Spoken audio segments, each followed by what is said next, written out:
Good morning. Welcome to Truth for Today. This is Dai-Qing Yuan, your host and teacher, pastor of Abilene Bible Church. Today we're continuing our study of the book of Esther, and today's lesson number 3, Esther's Opportunity. The text is chapter 2. We are in this historical background during the time of the Medo-Persia. It can be divided into early and later Medo-Persia. Medo is Media, and there's only one king from Media, Cyrus II, who is called Darius the Mede. He ruled for 2 years, then he was Cyrus II the Great for 7 years. And he, during his first year, was the one who gave the order to let the Jews to go back to rebuild the temple. That's the first decree. And then the first return happened 2 years later, 534, Nisan year BC. That's the first return under Zerubbabel. And after Cyrus died, his son Cambyses II, he invaded Egypt. He looted all of the temples and took the idols to Persia. And the demons behind those idols made him crazy. He killed his brothers and married one of his sisters. And then he fell off the horse and died. And then one Magus, who means the wise men of the day, and astrologers. He pretended to be the dead brother Smerdis of Cambyses, and his real name was Gaumata. He pretended to be a king for 7 months. Afterward, he was overthrown, and Darius the Great, who was a distant relative of Cyrus, became the king. And he was the one who gave the decree in his second year, 520 Nisan year BC, to let the Jews continue rebuild the temple, because the project started and stopped. And he led them to continue. And the Jews already are under the whip from God through the ministry of 2 prophets, Haggai and Zechariah. And they already started, and it was confirmed, and they finished the temple in 515 BC. And in the 6th year of Darius, 516N, but in the Nisan year, in the 12th month, which is in 515. That's the temple finishing. And then Darius I was the one who invaded Greece for the first time, and he failed. And when he died, he charged his son, Xerxes I, also called Ahasuerus in the Bible, to revenge for him. So he invaded Greece for the second time, and then he failed again. And before he went, he had a long banquet when he dismissed his queen, Vashti. And after he came back, he was depressed. He went into women and wines. And so that's when he chose Esther to become the queen. And Esther and his uncle, the one who raised him like his father, Mordecai, they were not among the obedient Jews who returned to the promised land. They are actually disobedient Jews who liked the world too much. They stayed in Persia. But God put them in their place to protect those who have already returned in obedience. And therefore, when this incident happened, that when Haman tried to kill all of the Jews, including those who have returned, it was Esther and her uncle that they served their duty, Mordecai, and they served their duty and protected all of the Jews. And because of that, we could have later Jesus Christ coming from the Jews who returned. And the rest is history. Okay, and after Xerxes or Ahasuerus died, there was a usurper for 7 months, and then Artaxerxes I, Longimanus, that means the long hand. He was the king who gave 2 decrees, one to Ezra, one to Nehemiah, one for rebuilding the law, one for rebuilding the wall. And when the 3rd decree to rebuild the wall happened, that is when the counting of the restoration of Israel, the 490-year plan, 77s, that's when it began to be counted. So after 7 sevens, the city was totally rebuilt. After another 62 sevens, or totally 69 sevens, that's when Jesus, the Messiah, will come, but cut off. So the rest will be history. Okay, so today we are still talking about Esther getting into that position, the historical moment. And this is a map of the Achaemenid Empire at its greatest extent. The east side will go to today's India and Afghanistan, and this is today's Persia, Iran, and here is Mesopotamia. Upstream used to be Assyria, downstream used to be New Babylonia. And here in Asia Minor, that used to be the kingdom of Sardis. Well, it was conquered. So later, the Persian Empire would have 4 capitals: Susa, Ecbatana, who used to be Media's capital, and Babylon as another, and Sardis as another. Okay, this is the kingdom of Lydia.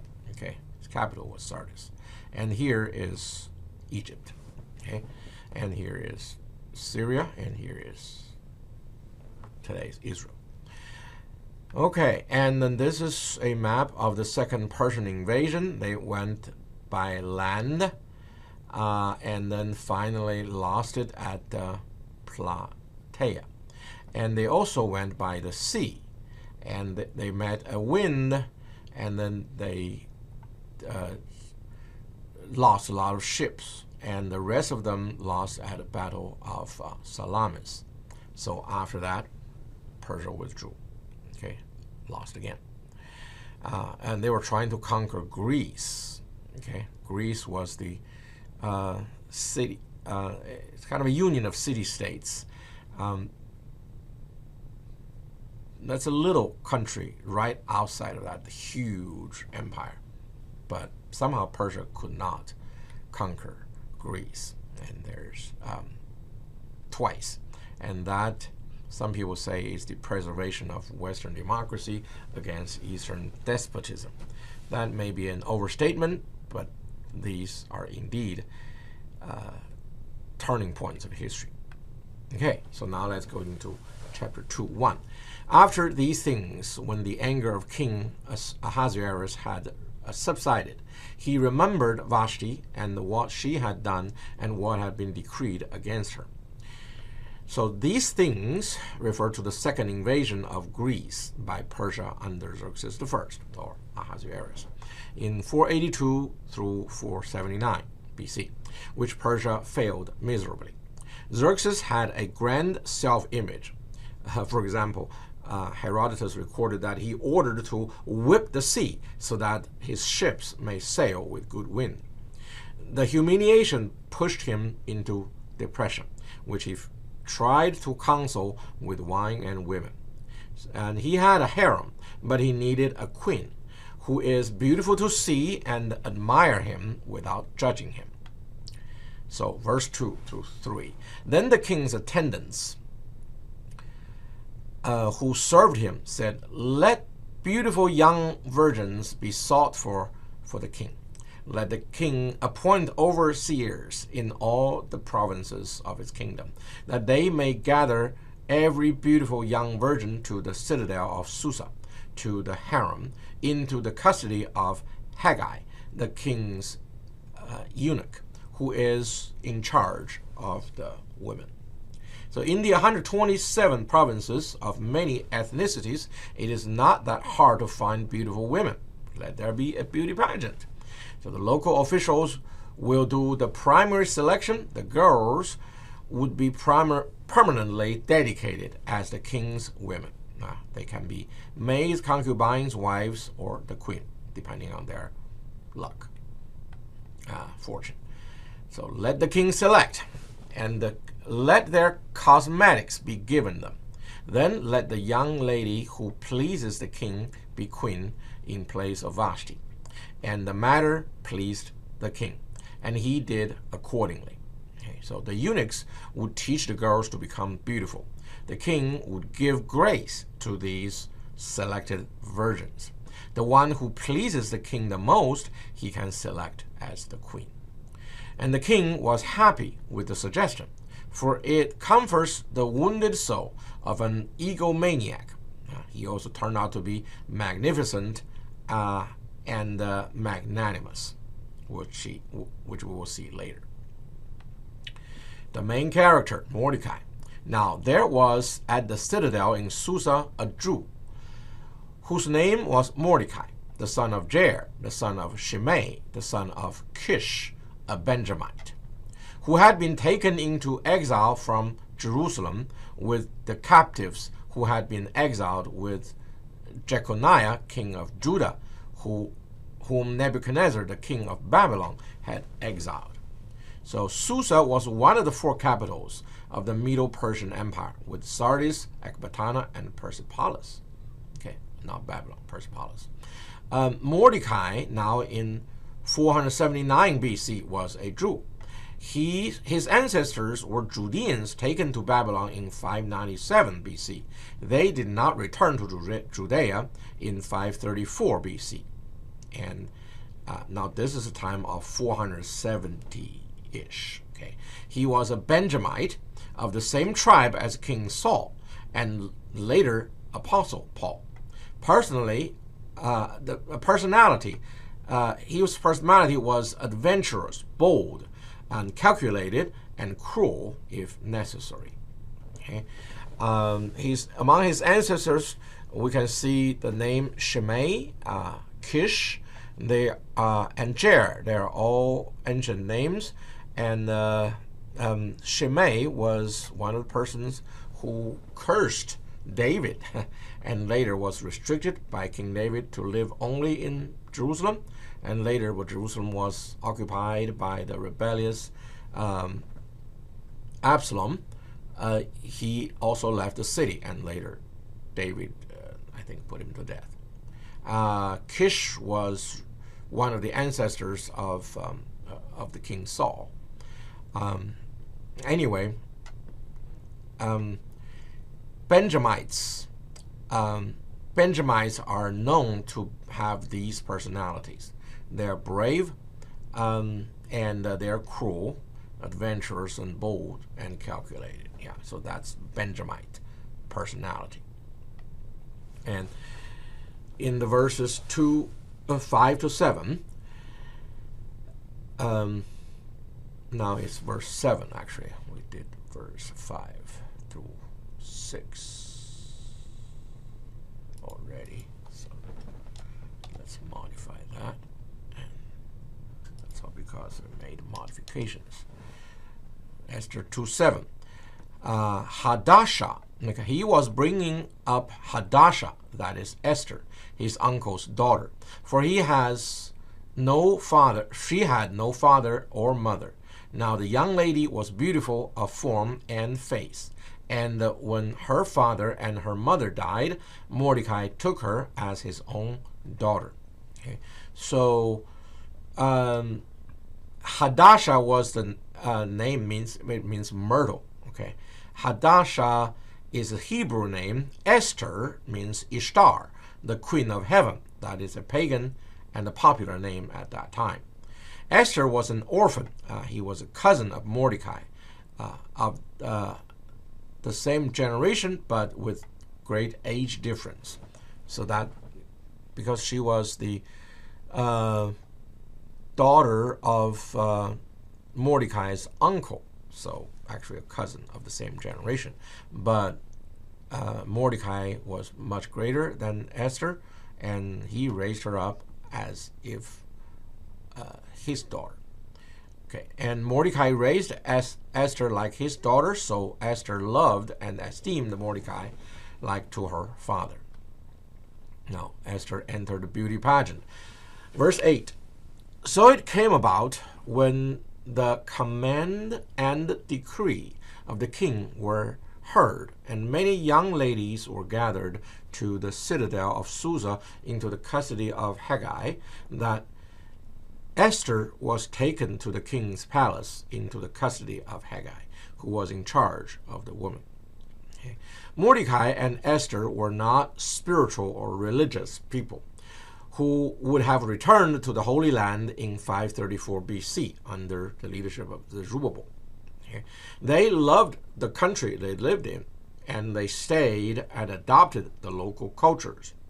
Mordecai was probably well-to-do, but not wealthy. Sending Esther into the palace was a way up in the society. Now, the young lady pleased him, and so Esther found favor and the sponsor.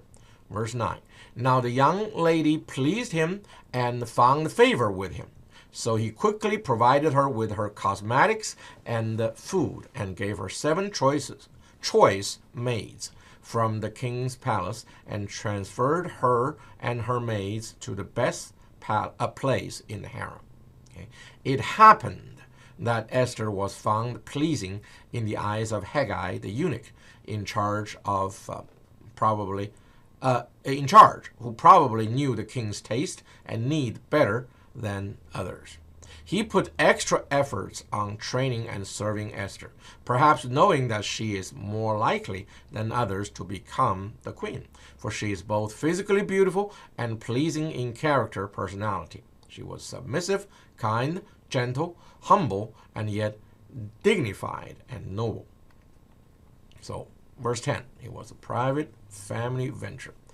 Esther did not make known her people or her kindred, for Mordecai had instructed her that she should not make them known. So Esther entered the beauty contest as a way to advance herself in the society. It was not something glorious to be told to her kindred, the Jews. It was also perhaps not an advantage to be known as a Jewess. Her national ethnic identity was kept hidden. This turned out to be useful later. Now verse 11. Every day Mordecai walked back and forth in front of the court of the harem to learn how Esther was and how she fared. For Mordecai, Esther was his stepping stone in the society. Now verse 12, a once-in-a-lifetime opportunity. Okay. Now, when the turn of each young lady came to go to the king Ahasuerus, to go in to King Ahasuerus after the end of her 12 months under the regulations for the women. For the days of their beautification were completed as follows: 6 months with oil of myrrh, and 6 months with spices and the cosmetics for women. The young lady would go in to the king in this way. Anything that she desired was given her to take with her from the harem to the king's palace. Okay. The contestants would be pampered and prepared to please the king. Okay, there. She would be all fragrant after being marinated with myrrh for 6 months and other spices for 6 months. They would show off with any talent. Okay, and if they need something to help them, a fan, a stick, a drum, whatever, they would show off their talent. It would be provided, and they will go in and try to make the king pleased. Now be good or else, in verse 14. In the evening she would go in, and in the morning she would return to the second harem, to the custody of Shashgaz, the king's eunuch, who was in charge of the concubines. She would not again go in to the king unless the king delighted in her and she was summoned by name. So a one-night experience or performance with the king would determine the young lady's fate for life, to be a maid or a concubine, a wife or the queen. So after the one night, the person changed from a maiden to a concubine. She would go to another unit, another harem, for the concubines, because she slept with a king. She will become a concubine. Whether she will rise up to be a queen, that will depend. Okay, so anyway, she would stay in the palace for the rest of her life.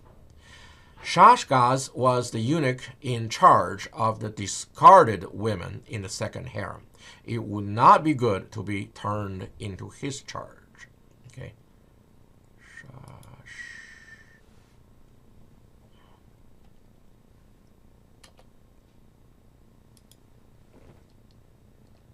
Shashgaz.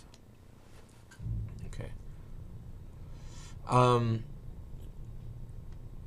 Next. Be good by nature, not showing off by acting. 2:15.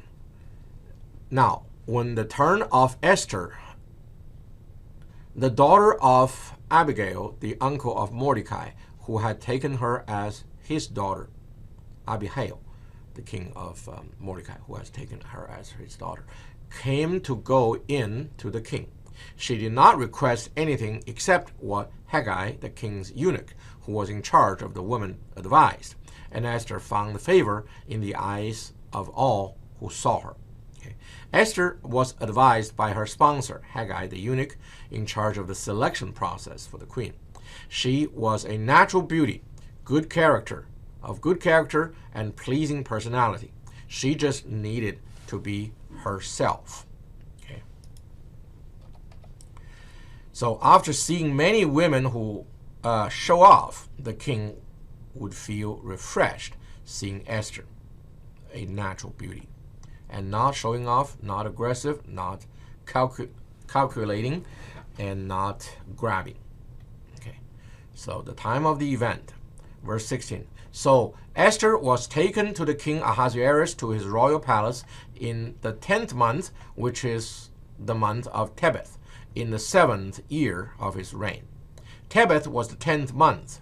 The 7th year of Xerxes I was 479 Nisan year BC, which begins the year from the spring.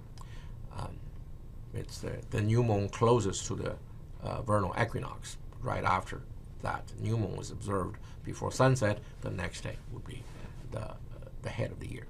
So Esther met the king during the month of Tebeth, which we can calculate in the Gregorian calendar, December 16th, 479 BC to January 14th, 478 BC, or Julian, December 21st to January 19th. Okay, and so cross over our head of the year in the January year. So Esther was the queen of Persia at least from January 478 BC to March 473 BC. That's the first Purim. So she was queen for at least 5 years. Okay. She probably bore no children for Xerxes I and lost favor sometime later. For the next king, Artaxerxes was the son of Vashti. But anyway, she did what she was called to do by God in her time. Now Esther became the queen. The king loved Esther more than all the women, and she found favor and kindness with him more than all the virgins, so that he set the royal crown on her head and made her queen instead of Vashti. As expected by the experienced eunuch Haggai, the king liked the natural beauty from the inside out of Esther. Verse 18. Then the king gave a great banquet, Esther's banquet, for all his princes and his servants. He also made a holiday for the provinces and gave gifts according to the king's beauty. Esther became the queen, and a celebration was declared for the whole empire. Now verse 19, Mordecai's job. When the virgins were gathered together the second time, then Mordecai was sitting at the king's gate. So apparently the first round of search for the queen found no suitable one. The second round ended with Esther. Mordecai was sitting at the gate. It means that he was a tax collector of the king. Being a tax collector is a typical job for the Jews when they live in foreign countries after the exile. They are good in doing this for the king, for they did not identify with the local people. Thus, they are hated by the people, but needed by the king. In verse 20, Mordecai's concern. Esther had not yet made known her kindred or her people, even as Mordecai had commanded her. For Esther did what Mordecai told her, as she had done when under his care. Mordecai told Esther to keep her national ethnic origin a secret in fear of the discrimination by stereotype. It turns out useful in dealing with Haman later. In those days, while Mordecai was sitting at the king's gate, Bigthan and Teresh, two of the king's officials from those who guarded the door, became angry and sought to lay hands on King Ahasuerus. But the plot became known to Mordecai, and he told Queen Esther. And Esther informed the king in Mordecai's name. Okay? Mordecai's position gave him opportunities to listen to people talk. He found out a plot to assassinate the king, and that is something that happens pretty often in Persia. So he reported to Esther, who reported to the king. Now, this was Mordecai's feat, his great accomplishment. Now, Mordecai's record. Now, when the plot was investigated and found to be so, they were both hanged on a gallows, or on a gallows. Okay, I guess that's plural form, singular meaning. And it was written in the book of the Chronicles in the king's presence. So the plot was investigated and thwarted. The plotters were punished. Supposedly, Mordecai should have been rewarded. Well, it was not done. This turned out to be related to the later story as well. And God put in these hidden threads to be revealed later and used to lead the direction of history. So one of the doubts the Jews or the Pharisaic rabbis, after the fall of the Second Temple, they stole the original Bible in the temple out, so they had in their hand the origin of later all copies of Old Testament in Hebrew Bible. And they had a doubt that whether they should keep Esther in the canon, because they said Esther never mentioned God.